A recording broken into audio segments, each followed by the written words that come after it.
name's Bill Tressler, and I'm the owner of the Whistling Swan Inn and Restaurant here in Fish Creek. You know, the idea wasn't to build like this big, like super crazy volume restaurant. It was just more or less to build like sort of this intimate space and just have it be a place that you could come whether you wanted to be casual, you could come if you wanted a more formal experience, but you could always just count on for really great food, you know? There's been a lot of great stewards of the building over time, and so it just seemed like a great adventure to start out on.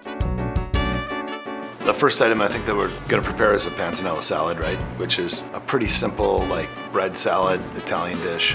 So that's kind of one of those things that's just I think a great transition from winter to spring to summer. You know, it's an easy starter, something that kind of wakes your palate up a little bit, and it's just a nice dish to start your dining experience.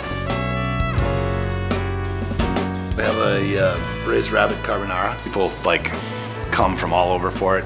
In some ways, people might think of it of a strange preparation or maybe unfamiliar territory in terms of actually eating rabbit. I think 10, 20 years ago, people ate a lot of rabbit, but you don't see it on menus that often anymore. But in a carbonara style pasta dish, it's amazing.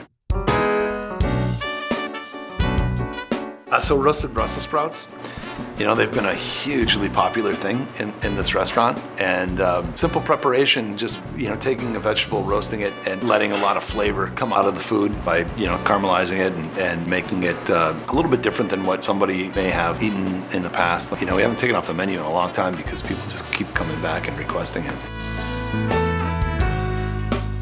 Next dish, the pan-roasted halibut, is taking like a really good ingredient, right?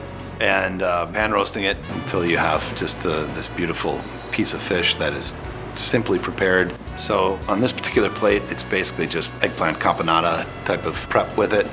Main ingredient, don't overthink it, and then have, you know, these nice vegetables to basically complement all of the flavor that's going on there.